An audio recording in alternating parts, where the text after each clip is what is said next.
Hi, if you are planning to do the IELTS exam, in this video I will cover everything A to Z.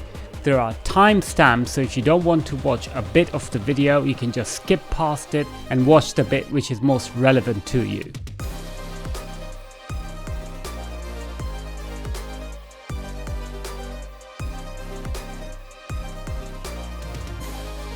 Hi, this is Robert. I'm an IELTS trainer and a Cambridge examiner, and I've been teaching English for over 20 years. I'm also the founder of the English 360 platform, and I've been head of the school education department for a long time. I've been helping students to overcome exams such as IELTS, CAE, CPE, etc. Now grab a pen and a piece of paper because you will need to take some notes. So what exactly is the IELTS exam? IELTS stands for International English Language Testing System. It has been designed to provide a detailed evaluation of language competence of a person in terms of listening, reading, writing and speaking. Well, it's the most important certification of the English exam. It has been put together by 3 different boards of education. The Cambridge English, the IDP, which is the International Development Programme, and it's an Australian board, and the British Council, which is the charity organisation. IELTS exam is by far the most important exam. It has a global standing. It is accepted across the planet. How is it different from Cambridge suite of exams? There are a few differences, such as you listen only once and there is no grammar component in the exam as such. Many government agencies will require the IELTS certification as well, and you will need to go on their website to find out exactly what band you need.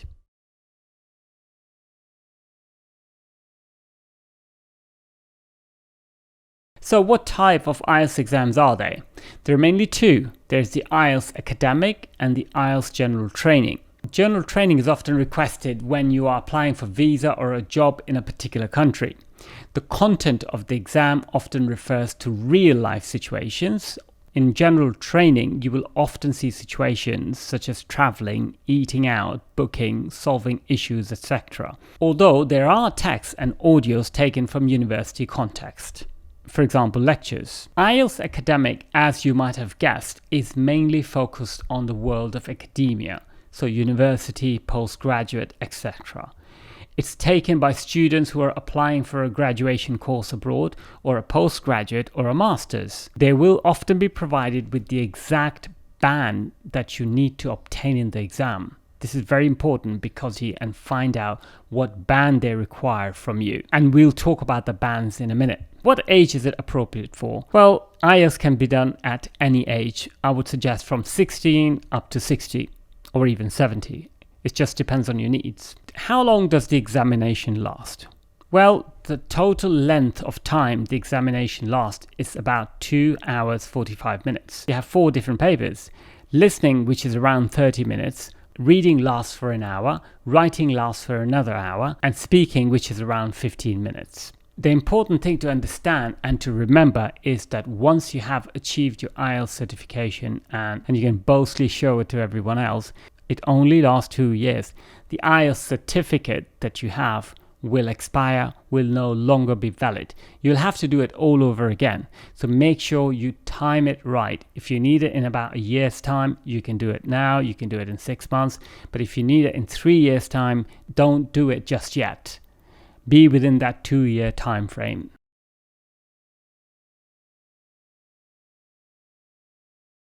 So IELTS bands are given from 1 to 9, but seriously speaking, anything from 1 to 4.5 is normally disregarded because it's too low for any particular purpose. But band 5 to 9 are the ones that are often requested. If you're not familiar with the bands, let me give you a reference point with the CEFR exams, which are the Common European Framework of Reference. So the band 4.5 to 5.5 refer to B1, so which is like the PET exam. 5.5 roughly to 6.5 is around B2. This is a rough estimate. 6.5 to 8 is C1 and 8 to 9 is C2. There are 2 ways in which you can do this exam. There's computer-based exam and a paper-based exam. Now, many people feel comfortable with doing it computer-based, while other people don't. Some of my students often prefer to do paper-based, but I have to tell you that paper-based are slowly being phased out. That's because it's more costly and the time for assessment is longer. So if you are embarking on this particular journey right now, I would strongly recommend doing the computer-based exam and practice accordingly, because it is, in my opinion, the safer option. We have developed an IELTS preparation course and it's entirely an online program. I'll leave the link in the description.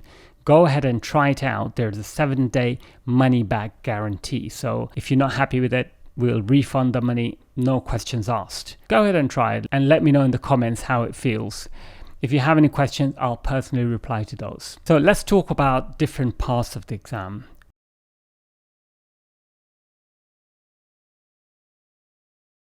As you might already know, listening is the first paper that you will do. It lasts around 30 minutes. There are 4 parts. The important thing to remember here is that you listen only once. There is no second chance like there is in the Cambridge suite of exams. So what you need to do is to practice, so you become fast at understanding straight away and you don't struggle in the exam. So there are 40 questions in this exam. The important thing to remember here, the questions get gradually more difficult. The first ones will be the easiest and the last ones will be the hardest. Again, practice is important. In the IELTS course, as I was telling you earlier, we have enough practice so when you go into the exam, you're absolutely ready. There are a variety of questions in the listening part of the exam. Towards the latter part of the video, I will show you what kind of questions there are, and I will also show you a sample paper of a computer-based exam.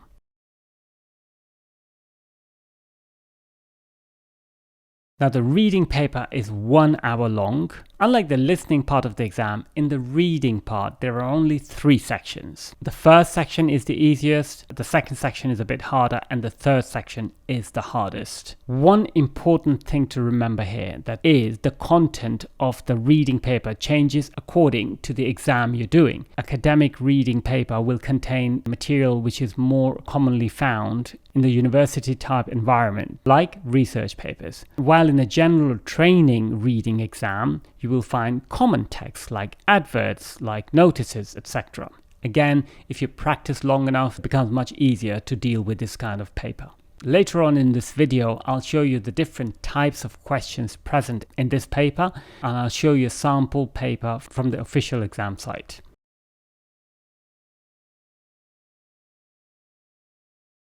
The IELTS writing exam lasts 1 hour and it has 2 different versions. It has the academic version and the general training version. In part 1 of the academic writing paper, you will have to write a report on a visual provided.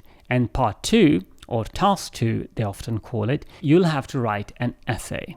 In the general training paper task 1, you will have to write a letter, a transactional letter. In part 2, you will have to write an essay just like the academic version. The important part to remember here is that part 1 or task 1 weighs half of task 2. So you get around 33% of the marks for part 1 and 66% of the marks for part 2. You can imagine that if you have 1 hour, you can only spend about 20 minutes on part 1 because it only counts for 33%, and you should spend around 40 minutes on task 2, which accounts for 66% of the total marks. Another thing to remember is that there are 4 different criteria to bear in mind when you're doing task 1 and 2. So it's important to know the criteria of the exam because that's the smart way to face the exam. So how is task 1 assessed? You have 4 different criteria, which are task achievement, cohesion, coherence, lexical resource, grammatical range, and accuracy. Let's start with task achievement. This criterion assesses how appropriately, accurately, and relevantly the response fulfills the requirements set out in the task, using the minimum of 150 words. So essentially, they want to know how well you have written the task and if you have completed in all its parts. Remember that academic writing task 1 is a writing task which has a defined input and largely a predictable output. It is basically an information transfer task which relates narrowly to the factual content of an input diagram and not to speculated explanations that lie outside the given data. So they want you to base your answer entirely on the data provided within the visual. Don't give any speculative answer like it must be due to the fact that, or it can be due to the fact that, etc. It has to be entirely based on the numbers and figures in the data. So the next part is cohesion and coherence. This criterion is concerned with the overall clarity and fluency of the message. Your piece should be well organized and link information with ideas and language. Your piece should link ideas in a coherent manner by using cohesive devices such as connectors, pronouns, and conjunctions. And lastly, your piece should show a clear connection between words and sentences. So you need to link your ideas in a way that everything makes sense. Lexical resource. This criterion refers to the range and the accuracy of the vocabulary used in terms of the task. So if you're doing a task and you have the right range of vocabulary, then it will not be a problem for you. Lastly, we have the grammatical range and accuracy. This criterion refers to the range and accurate use of the grammatical resources in your writing at sentence level. Obviously, you will need to know the tenses and the different grammatical structures to get high marks in this. Here you can see how different bands relate to the criteria applied. All the criteria are listed above, and you can see within the lines what is expected of that particular criteria. If you have any questions, drop them in the comment section and I'll get right back to you. If you're enjoying this video, if you're finding value in this video, please hit that like button and subscribe to our channel. This refers to the IELTS Written Exam for Task 2. This criterion assesses how fully you addressed all the parts of the task. You will be assessed whether you have developed your response appropriately, whether your essay has all the different pieces of information required, how you have developed different ideas within the essay fully. Also, have you supported your ideas with relevant examples? Remember that this is a crucial part of the exam. Have you presented your ideas with a clear position throughout the essay? And lastly, have you written at least 250 words? As in part 1, we have coherence and cohesion even in part 2. This criterion is concerned with the overall clarity and fluency of the message. Your response should be well organized in paragraphs so the reader finds it easy to follow your line of thought. In other words, you have to have a clear voice. You need to use cohesive devices in a smart way so that they function without attracting undue attention. And lastly, you should be coherent so that it does not hinder comprehension. So don't overdo with the cohesive devices such as, however, even if, despite, etc. Use them intelligently so they don't stand out. Make sure that your essay is written coherently so it is easy to understand. Lexical resource. This criterion refers to the range and the accuracy of vocabulary used in your response.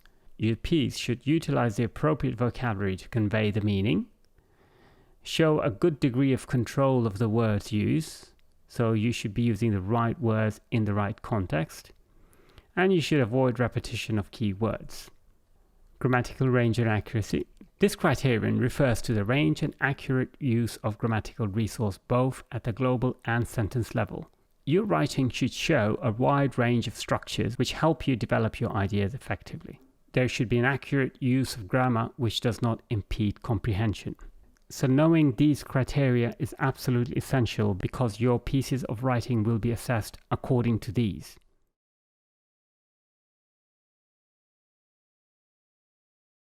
The last paper, which is speaking, lasts for around 12 to 15 minutes.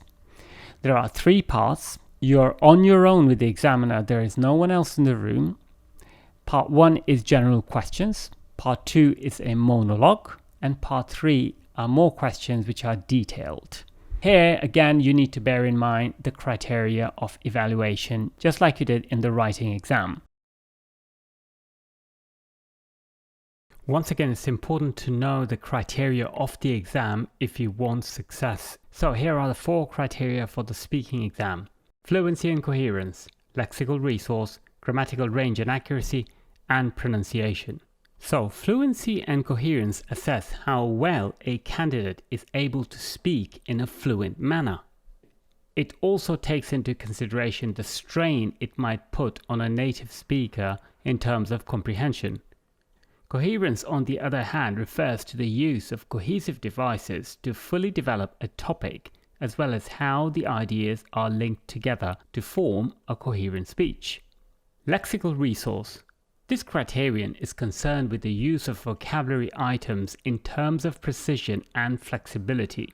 In other words, you need to know a lot of words for the context you're talking about. The skillful use of common expressions and idiomatic expressions are also important here. Repetition of words is also taken into consideration, as well as the use of high and low frequency vocabulary. Grammatical range and accuracy. This criterion refers to the range and accurate use of grammatical structures to convey the meaning. So we're talking about tenses and different forms of verbs, for example. Pronunciation. This criterion refers to the range and accurate use of all the different features of pronunciation to convey one's message. The hypothetical effect on a native speaker is also important. So here are the band descriptors with various bands and whatever comes under each and every band. If you read it carefully, it'll make a lot of sense to you.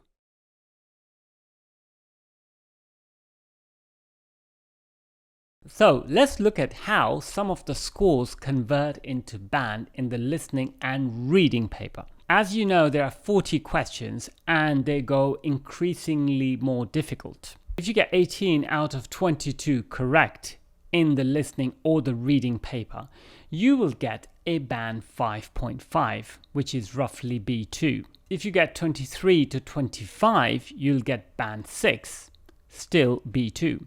If you get 26 to 29 correct, now you're looking at band 6.5, which is C1. If you get 30 to 31 right, it's band 7, still C1. 32 to 34, band 7.5. 35 to 36, band 8. 37 to 38, band 8.5. And lastly, 39 to 40 correct out of 40, if you can manage that, that's band 9. So here's the thing, if you're planning to get 6 or 6.5 or 7 or even 7.5 or even 8, listening and reading papers is where the battle is won or lost. You have to get really high marks here because this is something you can control. You can answer the questions right because the text is right there. So if you have practiced enough, there's no reason why you can't get 35, 36, 37 or even more. Same goes with listening, even though there is less control because you hear the audio only once. But in my experience, if you practice hard enough, long enough, you can get above 35 pretty easily. You would need to do at least 4 or 5 different exam papers.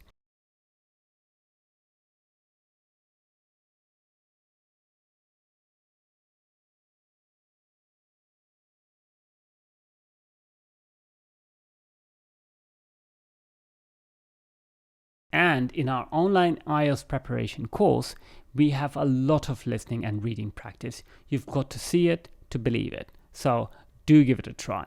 So now we're going to look at some of the questions which are present in the IELTS Listening, Reading, Writing and Speaking exam.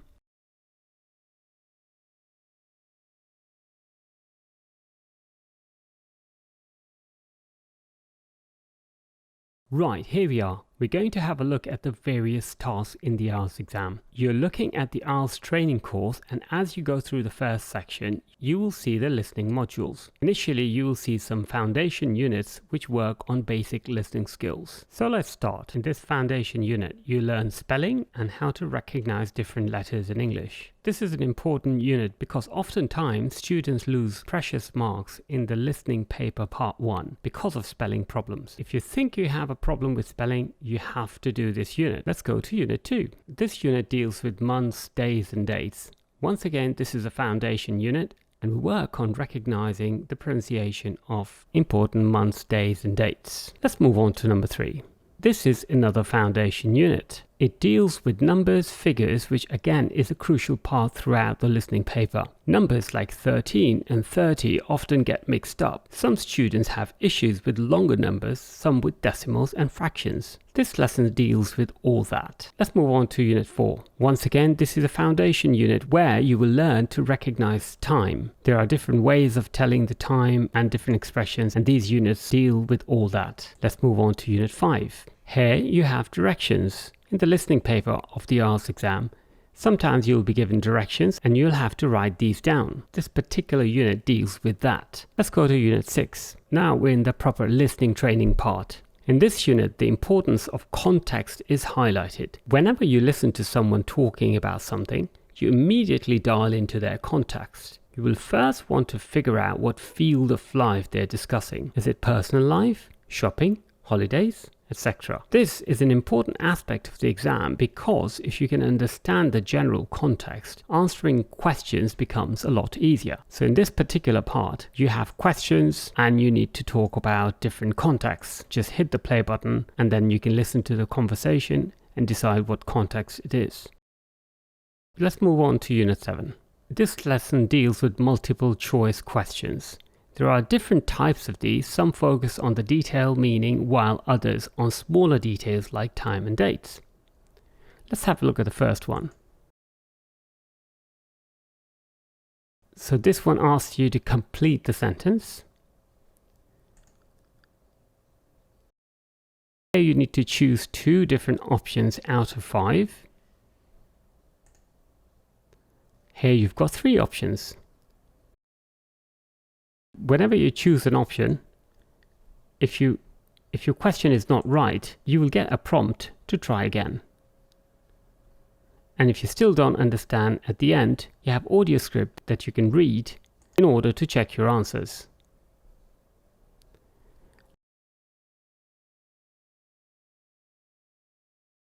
Let's move on to Unit 8.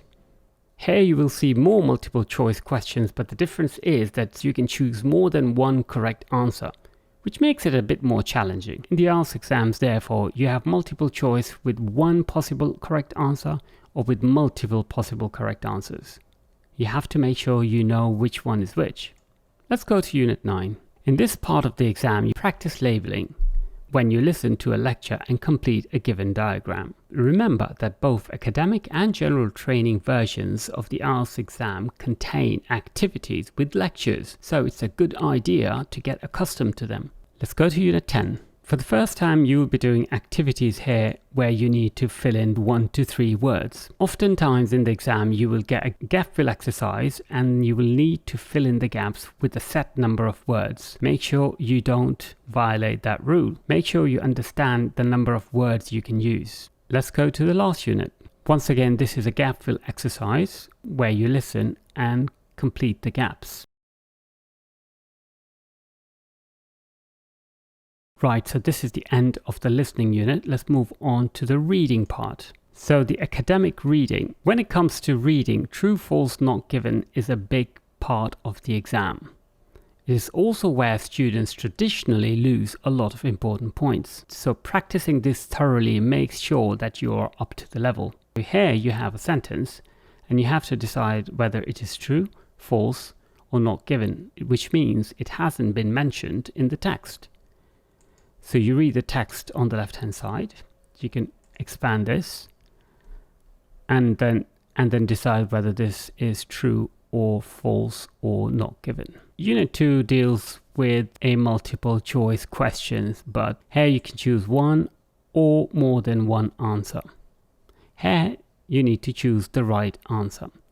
So you need to read the text and decide which theory is the right one. You need to choose the text and choose the right option. This is second exercise of the same kind, and you have a third one. So in this particular unit, you need to decide whether a statement agrees with the view of the writer or if it contradicts the views of the writer, or perhaps there is no information in regards. So you need to read the text and decide whether the statements are in agreement, are in disagreement, or there is no information in regards. Let's go to Unit 4. So in this part of the exam, you will need to complete a sentence from a choice given. You will need to read the text carefully to figure out what the right answer is. Vocabulary and deeper understanding of text is important here. Let's move on to Unit 5. In this part of the exam, you need to choose the correct headings to go with the paragraphs given. The focus is on the overall comprehension of the text.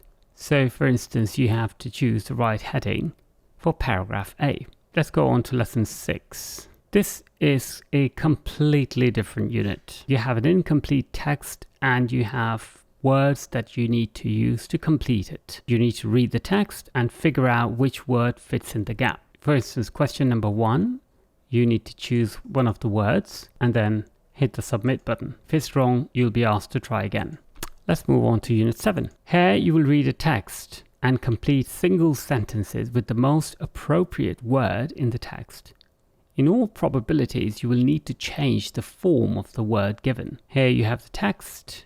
You need to read the text, find out where this particular part is mentioned, and choose the word which can go in there and decide whether you need to change the form of the word. This is the part of the exam where you need to read the text and answer the question using no more than a set number of words. You need to read the text and write your answer here.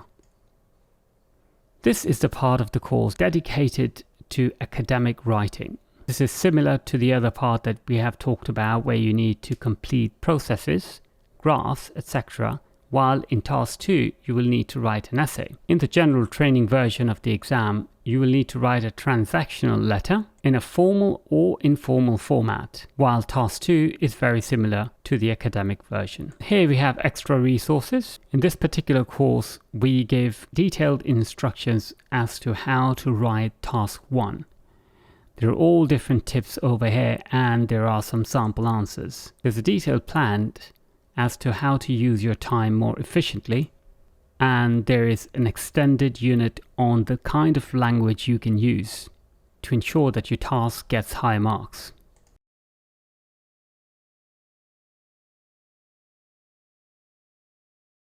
Similarly, in task 2, we provide a detailed overview of what task 2 is. There are some samples given so you can get an idea of what level of writing is required. Once again, there is a detailed plan which shows you how to get the best out of yourself within the 40 minutes provided, and there is an extended unit on all the different types of language required in essay writing. This will help you to get better marks.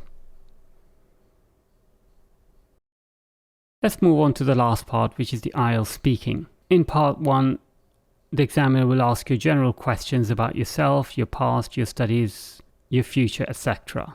In part 2, you will be provided with some prompts and you will need to talk for 1 minute to 2 minutes using these ideas. You will be given 1 minute to think and plan. The last part is an extension of part 2, where the questions are more detailed and require more deliberation. IELTS computer-based exam interface. It's really important that you understand and you're familiar with the interface. It's important to know how the exam computer system works so you won't be caught unawares. I'll guide you through the official exam interface so that you know what's in store for you on the exam day. Basically, you need to understand what it looks like and how the questions are presented. So on the exam day, you're not struggling to understand the whole setup and you can focus on the questions themselves. Initially, you will get this window where you will need to confirm your name, your date of birth, your candidate number, and if everything is okay, you will proceed by clicking this very button. If you're doing the listening test, you will need to play the sound and ensure that you can hear properly. If everything works out just right, just move on to the next part by pressing continue. This will take you to the instruction page. It tells you that approximately the time is 30 minutes. Answer all questions. You can change your answers at any time during the test, so you can go back and forth. There are 40 questions in the test. Each question carries 1 mark. There are 4 parts to the test. You will hear each part once. For each part of the test, there will be time for you to look through the questions and time for you to check the answers. So once you're satisfied with this, you start your test. So you have a few seconds to read the questions. They're not awfully big, but you can increase the font if you wish to. And the recording will start automatically. You don't need to do anything. For the sake of example, I'm just going to click any old button and move on. So this is what the interface looks like. We can't possibly wait 30 minutes to go through all of this. So I'm just going to close this particular window. This is a listening activity where you need to look at the map and listen to the conversation and tick the correct boxes. This is note completion type of question. This is a note completion type of question where you need to write down the missing information in the boxes. So you have 1, 2, 3, 4, 5, 6, 7. As you listen, you need to answer these questions. Make sure you read the information around it carefully so you know what to expect. For instance, this is dining table. It's talking about the shape. It's probably a round or a square shape, something like that. This is a note completion task. So you need to read this particular line over here. List 3 types of staff that Pacific Clothing want to recruit at present. So you need to listen and understand what they're saying and write down the 3 types of staff.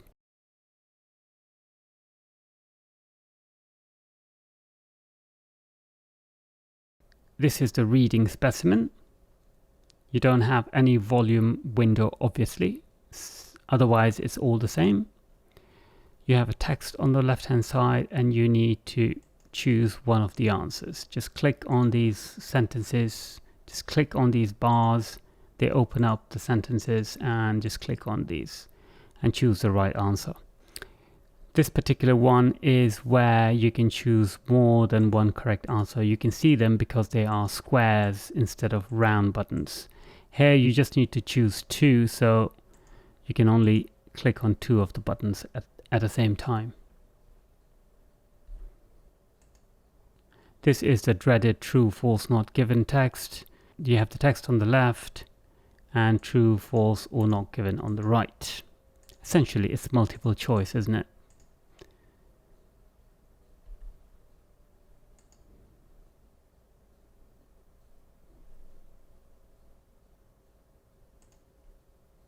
This is note completion. The text is much longer, as you may notice. You need to complete these sentences with missing words.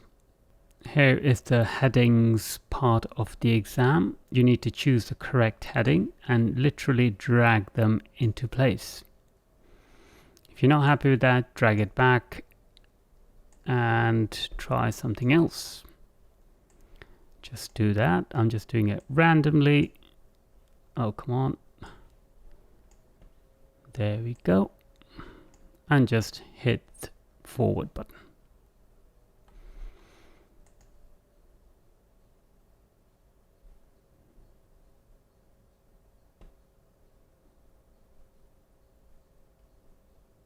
Here you've got a text on the left hand side and you have to complete the text on the right hand side with some of the words. Just drag and drop and you should be good to go. Just like that. This is the last part of the reading. Again, you have a text and you need to complete the gaps with an appropriate word.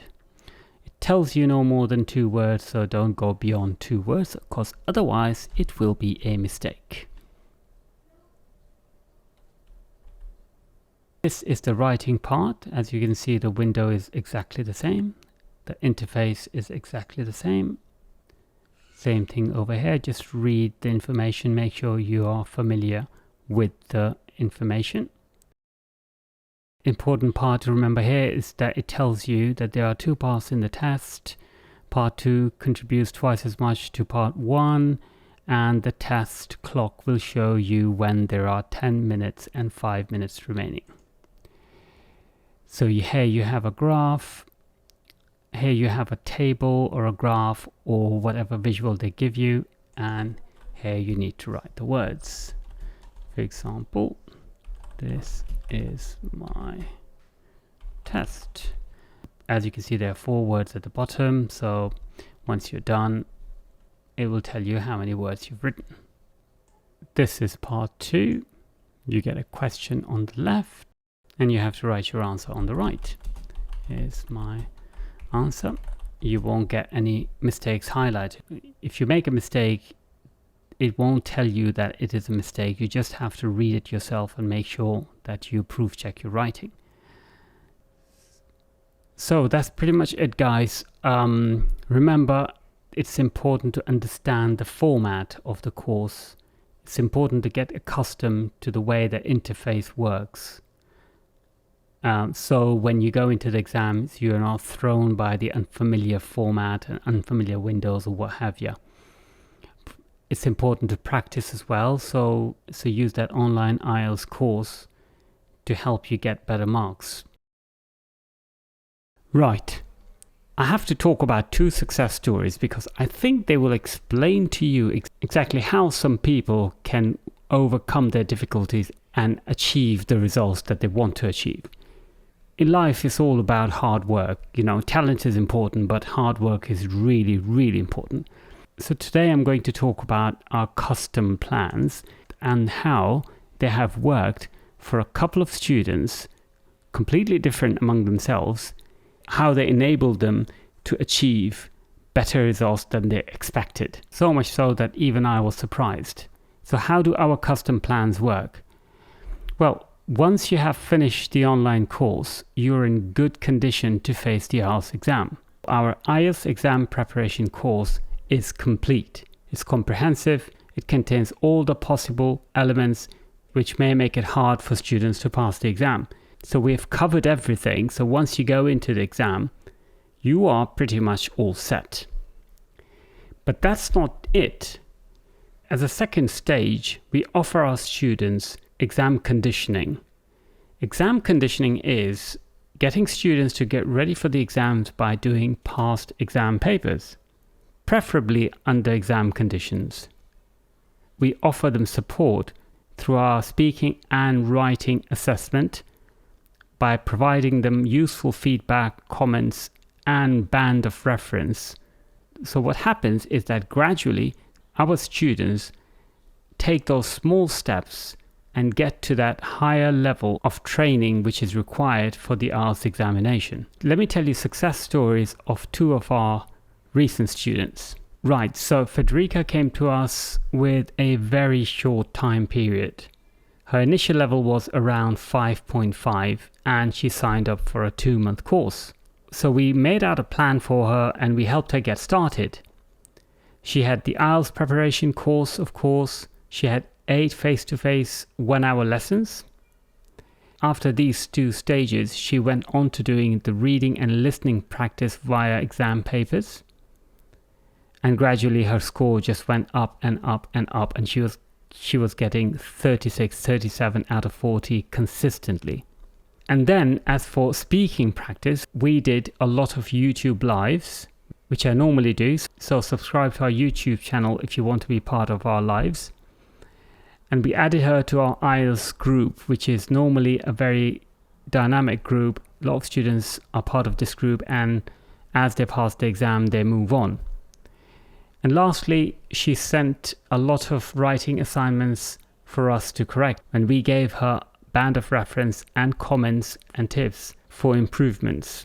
So having done all that, she went from 5.5 to a whopping 7.5. Isn't that amazing? Let me tell you about one more student. I'm even more proud of her than I am of Federica, and I'll tell you why. So Ariana came to us at the end of last year, and her level was around 4.5. She was really struggling with all aspects of English. The reading and comprehension, the listening was all over the place, her writing wasn't as good. So once again, we got her onto the IELTS preparation course for starters. She did 24 face-to-face lessons, 24 one-hour face-to-face lessons. Then once again, we got her to do extensive reading and listening practice through the past papers. Again, we got her on to speaking practice through YouTube Lives and IELTS groups, and she also took part in pronunciation practice groups where students come in and they try to improve their fluency and pronunciation. And lastly, she did a lot of writing assignments to which we gave her feedback, comments and tips as how to improve. And believe me if I tell you, she made me really proud, because from 4.5 she went all the way to 5.5 within a matter of 6 months, and that was a real effort. That was a real achievement, and I really congratulate her for that. Well done, Ariana. So here we go. Over the last 10-15 years, students who have worked with us have really got good results because they have followed a customized plan that we make for all of our students. It has helped them to overcome their difficulties, and they have gone on to bigger and better things in life. So here's what I think. In order to pass the IELTS exam successfully, you need to understand how the exam works. You need to do a proper course which trains you for all the different parts of the exam. Once you've done the course, you need to do the past papers, and those past papers help you to get up to speed with the timing. If you do all that, if you do the online course, if you do the past papers, and you get feedback for your writing and for your speaking, there's no reason why you shouldn't get the band that you're working for. Right, that's pretty much it. I hope you enjoyed this video. If you did, smash that like button and let me know in the comments if you have any questions. I'll personally reply to you. Have a great day and good luck with your exam preparation. Bye for now. Peace.